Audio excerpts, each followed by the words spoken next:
जैसा कि आप सब जान रहे हैं कि झारखंड समेत पूरे देश का सहारा इंडिया में पैसा फंसा हुआ है। पूरे देश का पैसा सहारा इंडिया में लगभग 5 लाख करोड़ रुपए फंसा हुआ है। और जिस प्रदेश में हम लोग रहते हैं यानी कि झारखंड में लगभग 1 करोड़ जमाकर्ता का 40 से 45 हजार करोड़ रुपये फंसा हुआ है। सीआईडी में जो हम लोग केस किए हैं उस केस से जो सहारा इंडिया से सीआईडी ने डाटा लिया वो 32,000 करोड़ रुपए से ज़्यादा का है, जो दिसंबर 2024 तक का मैच्योरिटी हो चुका है। और उसमें केवल 3 सोसाइटी का है, सहारा क्यूसो, सहारा कमर्शियल वगैरह का डाटा नहीं दिया। अगर वो डाटा भी आ जाएगा तो कम से कम 8 से 10 हजार करोड़ रुपया और उसमें इंक्लूड होगा, मतलब 40,000 करोड़ रुपये से ज़्यादा का राशि ये होगा। जो केस किया गया था सीआईडी में, केस नंबर 51/2024, संस्थान के विश्व भारती जन सेवा संस्थान के राष्ट्रीय सचिव नागेंद्र कुमार कुशवाहा के द्वारा, उस केस में 9 आदमी को आरोपी बनाया गया था। सपना राय, ओपी श्रीवास्तव, सुशांतो राय, सीमांतो राय, जयव्रत राय, डीके श्रीवास्तव, नीरज पाल, सुंदर झा और संजीव कुमार। ये 9 आदमी का वारंट पिछले मई महीना 2025 से सीआईडी कोर्ट के द्वारा इशू किया गया, जिससे मात्र 2 लोगों की गिरफ्तारी हो पाई, एक सुंदर झा और एक संजीव कुमार। बाकी 7 लोगों का गिरफ्तारी अभी तक नहीं हुआ है। जो मेन बागड़ बिले हैं, जो पैसा लेकर के कुछ दुबई में छुपे हुए हैं 3-4 लोग, और बाकी लखनऊ में हैं, देश भर में ही घूम रहे हैं, यहाँ से वहाँ हमारे पैसे पर मस्ती कर रहे हैं और हम लोग पाई के लिए तरसते हैं।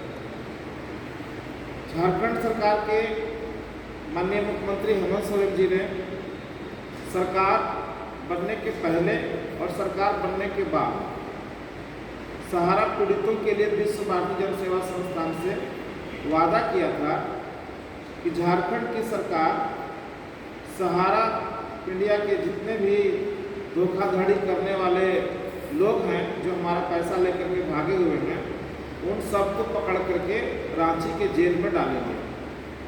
दूसरा, माननीय सुप्रीम कोर्ट में जो विश्व भारती जन सेवा संस्थान के द्वारा 147/2024 जो रिट याचिका दाखिल की गई है, उसमें झारखंड के निवेशकों के लिए हस्तक्षेप याचिका यानी कि आईए फाइल किया जाएगा और सुप्रीम कोर्ट के जितने भी खर्चे होंगे वो झारखंड सरकार उठाएगा, लेकिन अभी तक वो आईए भी नहीं लगा। तीसरा, जो झारखंड में सहारा से पीड़ित होकर के जो आत्महत्या कर लिए या डिप्रेशन में जाकर के मर गए, उनके पीड़ित परिजनों को आर्थिक मुआवजा देने के लिए सरकार ने घोषणा किया था।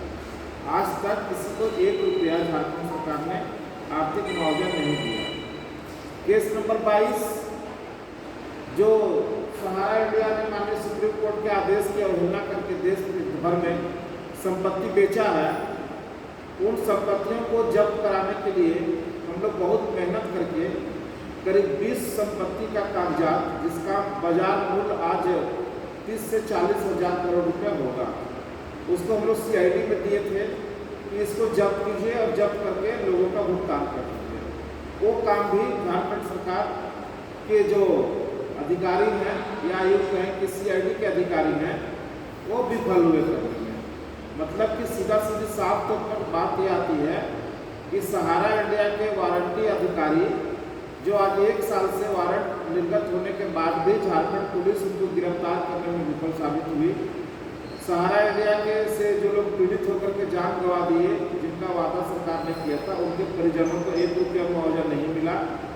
माननीय सुप्रीम कोर्ट में आईए नहीं लगा और सरकार ने घोषणा किया था कि झारखंड के जमाकर्ताओं का समुचित काम करने के लिए एक जांच आयोग यानी कि इंक्वायरी कमीशन का गठन किया जाएगा, जो आज 1 साल से प्रोजेक्ट भवन में प्रतीक्षारत है, वो भी काम नहीं हुआ। मतलब सरकार बनने के बाद माननीय हेमंत सोरेन जी ने 2-3 बार हम लोगों के साथ में बैठक किया, सारा आश्वासन दिया, लेकिन केवल वो आश्वासन ही बन के रह गया, कोई काम नहीं हुआ। अब माननीय मुख्यमंत्री जी से हम लोग मिलना चाहते हैं कि मिलने का समय नहीं मिलता है। माननीय मुख्यमंत्री जी को हम लोग पत्र लिख रहे हैं कि हम लोगों का जो वादा किए थे आप वो काम नहीं किए, तो उसके लिए भी कोई जवाब नहीं आ रहा है। आरटीआई करते हैं, उसका जवाब नहीं आ रहा है, एकदम साइलेंट हो गए। जबकि जिस तरह से प्रखर होकर के माननीय सीएम साहब आगे आए थे कि हम सहारा पीड़ितों का सहारा पीड़ितों की मांग को पूरा करेंगे, और इसीलिए इलेक्शन में 2024 का जो इलेक्शन हुआ विधानसभा में, जब वो अपने मैनिफेस्टो में लिए, अखबार में लिए, तो पूरे झारखंड के एक एक जिले से लोगों ने जितने भी सहारा पीड़ित लोग थे और माननीय हेमंत सोरेन जी को एक उम्मीद के साथ वोट किए कि ये सरकार आएगी तो हमारा पैसे का भुगतान करवाएगा, अपराधियों को जेल में डालेगा। लेकिन सरकार बनने के बाद आपने देखा, पहला ही सेशन में महामहिम राज्यपाल जी का भाषण हुआ, उस भाषण में भी हमारे मुद्दे को लिया गया। जो पुस्तक निकली है जिसमें प्रायोरिटी लिया गया था कि क्या क्या काम झारखंड सरकार को करना है, उसमें भी हम लोगों का था कि सरकार आर्थिक मुआवजा और वगैरह वगैरह झारखंड सरकार सहारा पीड़ितों के लिए करेगी। लेकिन महामहिम की बातें भी झूठी हो गई, सरकार भी अपना काम नहीं कर पाया। तो अंततः हम लोग निर्णय लिए हैं कि हम लोग आज 1 साल 1.5 साल से इंतजार कर रहे हैं, और कितना इंतजार करेंगे।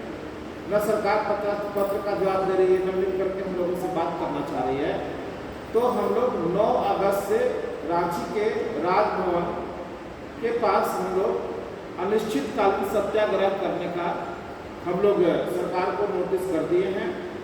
आप सब साथियों से निवेदन है कि शांतिप्रिय ये प्रोटेस्ट हम लोग 9 अगस्त से रांची में करेंगे।